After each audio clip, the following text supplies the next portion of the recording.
Kenapa berteriak? Karena baju yang digunakan oleh Sayyidah Fatimah terdapat tambalan-tambalan sebanyak 20 tambalan.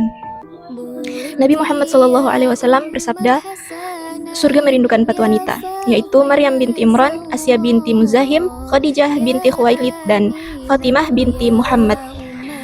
Fatimah lahir di Mekah pada tahun 613 Masehi. Penghibur Nabi dari sejak kecil, lahir 5 tahun sebelum kenabian Nabi Muhammad SAW. Hiburan Nabi kala itu, setiap kali beliau masuk ke dalam rumahnya, beliau akan duduk, kemudian memanggil, "Ya Fatimah, mana Fatimah? Fatimah, sini nak, Fatimah." Kenapa hanya Fatimah? Karena yang lain dari putri-putri Nabi Muhammad alaihissalam sudah menikah pada masa tersebut. Sayyidah Fatimah adalah salah satu anak Nabi Muhammad SAW yang paling bungsu, anak terakhir, yang paling mirip dengan Nabi alaihissalam. Dari semua anak Nabi, tidak ada yang semirip Sayyidah Fatimah dengan Nabi Muhammad SAW. Wajahnya, akhlaknya, semuanya paling mirip. Coba kita lihat bagaimana kehidupannya. Apakah kehidupan yang wah? Kehidupan yang hebat? Kehidupan yang penuh dengan fasilitas? Tidak. Sayyidah Fatimah itu, ketika beliau menikah, maharnya kalau dihitung dengan uang sekarang, itu cuma 4 juta sekian. 4 juta sekian itu dibagi 3. Sepertiga dibelikan minyak atau parfum oleh Nabi SAW. Sepertiganya lagi dibelikan perkakas oleh Nabi. Perkakasnya itu berupa apa? Berupa bantal yang terbuat dari kulit. Dan kulit itu diisi dengan pelepah kurma. Ya, pelepah kurma. Kemudian dibelikan selimut. Selimutnya itu tempat duduk yang katanya Sayyidah Fatimah Zahra, tempat duduk yang aku pakai adalah selimut yang aku pakai ketika tidur. Selimut yang aku pakai ketika tidur itu adalah yang kita gunakan untuk duduk ketika mengembala kambing bersama suamiku, Sayyidina Ali. Yang jikalau kami tidur berdua, kami angkat ke kepala, kaki kami terlihat. Kalau kami tarik ke bawah untuk menutupi kaki kami, maka kepala kami terlihat. Itulah selimutnya Sayyidah Fatimah Az-Zahra, putri Nabi Muhammad SAW. Hingga suatu waktu pernah ada sebuah cerita yang sangat luar biasa daripada kehidupan Sayyidah Fatimah Az-Zahra. Ketika itu Nabi Muhammad SAW menangis, tiada henti-hentinya menangis. Sayyidina Abu Bakar sedih datang, tetap menangis. Sayyidina Umar datang, tetap menangis. Sayyidina Utsman datang, tetap menangis. Sampai Sayyidina Abu Bakar mengatakan, ini nggak ada yang bisa mendiamkan Nabi kecuali putri tercintanya Sayyidah Fatimah Az-Zahra. Berangkatlah Abdurrahman bin Auf pergi ke rumahnya Sayyidah Fatimah atas perintahnya Abu Bakar As-Siddiq. Diketoklah, siapa di luar sana? Ibn Auf, wahai Fatimah, untuk apa kau datang kemari? Kami ingin meminta bantuanmu karena Nabi SAW sedari tadi menangis dan tidak berhenti menangis, terus saja menangis. Kami sedih melihatnya. Baik, sebentar, aku memakai pakaian dahulu. Kenapa Nabi menangis? Karena Nabi telah diturunkan ayat yang berbunyi, wa inna minkum wariduha. Tidak ada seorang pun dari kalian kecuali pasti akan melewati neraka. Itu yang bikin Nabi menangis. Tidak ada satu pun dari kita kecuali kita akan melintas di atas neraka Jahannam. Bagaimana tempat lintasan kita? Tergantung kepada amal kita. Tipis tebalnya tergantung amal kita yang sekarang kita tidak memperdulikannya, tidak memikirkannya.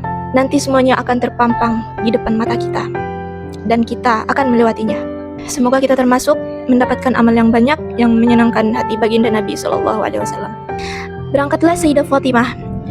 Begitu berangkat Sayyidah Fatimah bertemu dengan Nabi, Sayyidah Fatimah ketika masuk ke masjid, mereka berteriak. Semua sahabat Nabi berteriak, Allahu Akbar. Kenapa demikian? Kenapa mereka berteriak? Karena mereka jarang melihat Sayyidah Fatimah Az-Zahra, seorang putri Nabi yang suatu waktu Nabi membuat teka-teki, di mana teka-tekinya itu berbunyi begini. Tahukah kalian siapakah sebaik-baik wanita? Tidak ada seorang sahabat pun yang bisa menjawabnya. Sampai kemudian Sayyidina Ali pulang ke rumahnya dan dia menyampaikan pertanyaan Nabi kepada Sayyidah Fatimah. Maka kata Sayyidah Fatimah, aku tahu jawabannya. Apakah wahai binti Rasul? Jawabannya adalah sebaik-baik perempuan adalah tidak pernah dilihat laki-laki dan tidak pernah melihat laki-laki. Ketika Sayyidah Fatimah datang dan para sahabat banyak yang tidak tahu dengan Sayyidah Fatimah, mereka berteriak semua. Kenapa berteriak? Karena baju yang digunakan oleh Sayyidah Fatimah terdapat tambalan-tambalan sebanyak 20 tambalan. Sehingga sahabat semua sedih melihat putri tercintanya yang selalu dipuji oleh Nabi, yang paling mirip dengan Nabi, yang selalu Nabi memerintahkan agar semua wanita mengikutinya, meneladaninya. Ternyata pakaiannya seperti itu, sesederhana itu. Di saat itulah ketika sahabat Nabi merasa kasihan, merasa tidak tega, merasa iba melihat kehidupan Sayyidah Fatimah Zahra, maka Nabi SAW berkata kepada Umar ibn Khattab, ya Umar, biarkan saja, demi Allah, putriku Fatimah adalah pemimpin dari seluruh wanita yang ada di surga. Lihat bagaimana perempuan yang dibanggakan oleh Nabi Muhammad SAW, yang harusnya kita sebagai umatnya menjadikan teladan baginya. Bukan seperti sekarang, kita terlalu membanggakan pakaian, kita selalu menampakkan kemewahan, dan kita tidak mau membagi-bagikan apa yang telah kita punya. Kita tidak pernah mempedulikan hal itu. Subhanallah. Itulah kedua kita para wanita. Dialah tauladan utama dari para wanita, dan dialah yang diceritakan oleh Nabi SAW dalam hadisnya, bahwasanya pernah suatu waktu Sayyidah Fatimah itu dalam keadaan melukai perasaan suaminya tanpa sengaja.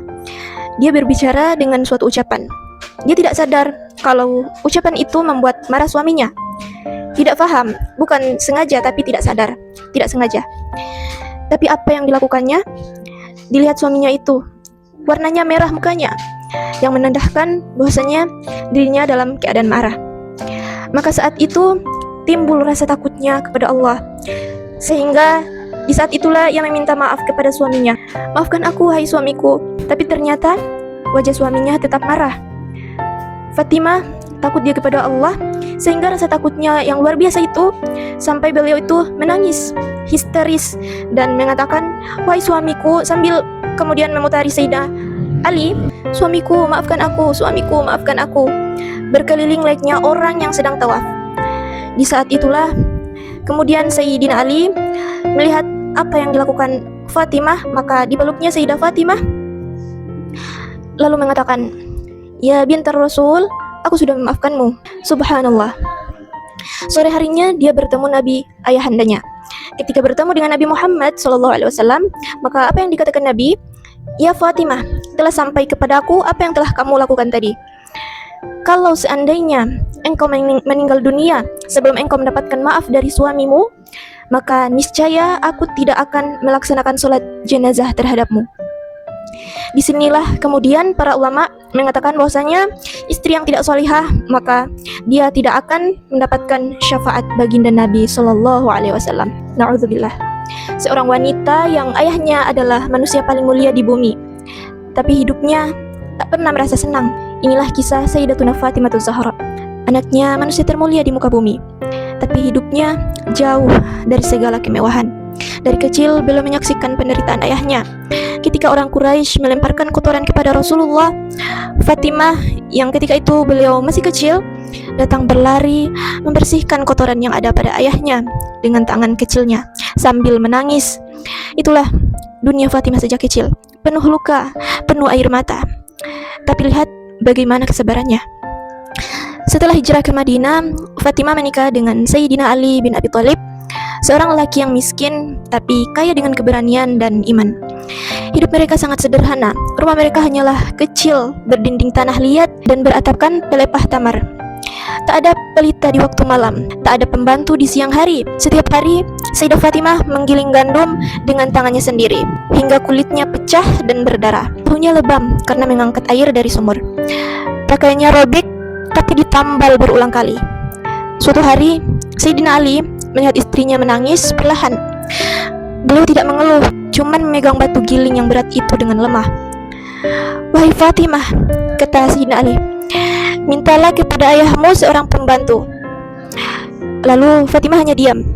Beliau tidak mau menyusahkan ayahnya karena beliau sangat tahu Rasulullah tidak pernah menyimpan harta untuk dirinya, karena semua harta baginda Rasulullah adalah untuk dakwah Islam. Akhirnya ketika Rasulullah tahu tentang keletihannya, baginda Rasulullah mendatangi mereka di rumah. Dilihatnya tangan Sayyidah Fatimah yang luka dan bahunya yang lebam. Dengan lembut, baginda berkata, "Wahai Fatimah, maukah aku ajarkan sesuatu yang lebih baik daripada pembantu? Bacalah Subhanallah 33 kali, Alhamdulillah 33 kali, dan Allahu Akbar 34 kali sebelum tidur." Fatimah tunduk dan matanya berkaca. Beliau tidak mendapat pembantu, tapi beliau mendapat kekuatan yang tidak pernah padam. Ridho dalam susah dan sabar dalam cinta. Fatimah Zahra tidaklah dibesarkan di istana. Beliau juga tidaklah memiliki sedikit pun kemewahan. Tapi Allah menyayangi jiwa yang tabah, sabar, dan juga kuat. Kisah Sayyidah Fatimah mengajarkan kita untuk selalu bersabar dan tabah dalam menghadapi segala ujian hidup. Sayyidah Fatimah adalah contoh nyata seorang muslimah yang taat kepada Allah dan Rasul-Nya. Sayyidah Fatimah juga mengajarkan kita untuk hidup sederhana dan ikhlas dalam segala hal. Sayyidah Fatimah adalah teladan sempurna bagi seluruh wanita dalam hal keimanan, akhlak, dan peran sebagai seorang anak, seorang muslimah, seorang istri, sekaligus seorang ibu.